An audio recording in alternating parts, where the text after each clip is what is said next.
தமிழகத்திலிருந்து கிறிஸ்டோபர் திலக் அதிகாரப்பூர்வமாக மாநிலங்களவை உறுப்பினர் வேட்பாளராக அறிவிக்கப்பட்டிருக்கிறார். திருச்சியைச் சேர்ந்த கிறிஸ்டோபர் திலக் இன்று தேசிய அளவில் கவனிக்கத்தக்கவராக மாறியிருக்கிறார். யார் இவர், என்ன விவரம் பார்க்கலாம். தமிழகத்தில் 2026 நடைபெறவுள்ள மாநிலங்களவை தேர்தலில் திமுக கூட்டணியில் காங்கிரசுக்கு ஒரு இடம் ஒதுக்கப்பட்டுள்ளது.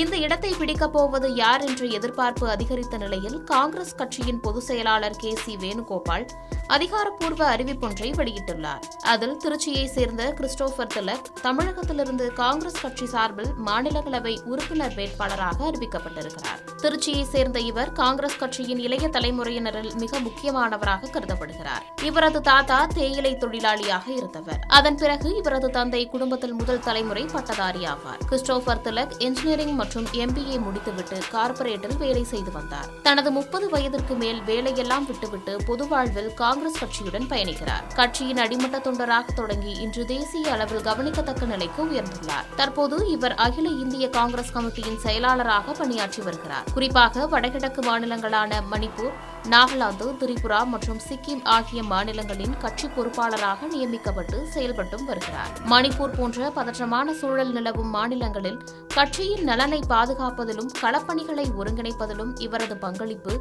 ராகுல் காந்தி உள்ளிட்ட மேலிட தலைவர்களால் பாராட்டப்பட்டுள்ளது.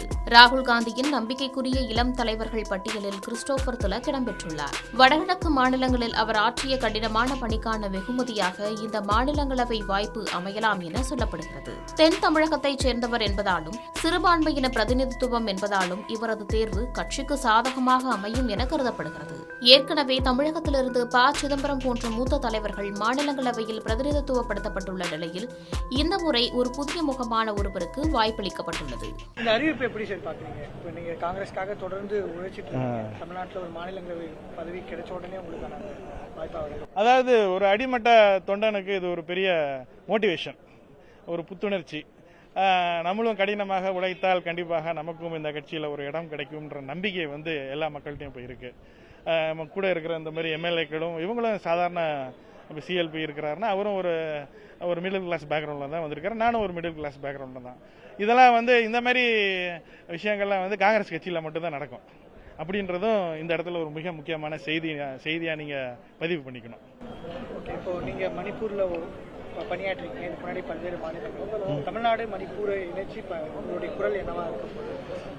மணிப்பூரில் நடந்தது இனிமே வேற மாநிலங்களில் நடந்துடக்கூடாதுன்றது தான் என்னுடைய மிக முக்கியமான ஒரு பாயிண்ட். ஏன்னா அவங்க மணிப்பூரை ஒரு எக்ஸ்பெரிமெண்டல் லெபார்டரி மாதிரி ஆக்கிட்டாங்க. அங்கே 2-3 கம்யூனிட்டிஸ்க்கு இடையில தீவிரமான ஒரு குரோதத்தை விதைச்சு அதன் மூலமாக என்ன அறுவடை பண்ண முடியும்னு பார்த்துருக்காங்க. அதில் அவங்களுக்கு ஓரளவுக்கு சக்ஸஸ்ஃபுல்லாக இருந்திருக்காங்க. காரணம் என்னென்னா மீண்டும் ஒரு அமைதி நிலவக்கூடிய ஒரு சூழ்நிலையாக இன்னும் மாற விட மாட்டேங்கிறாங்க. இதே மாதிரி பிரச்சனையை எல்லா மாநிலத்திலையும் கண்டிப்பாக டெஸ்ட் பண்ணுவாங்கன்றது தான் என்னுடைய பாயிண்ட்.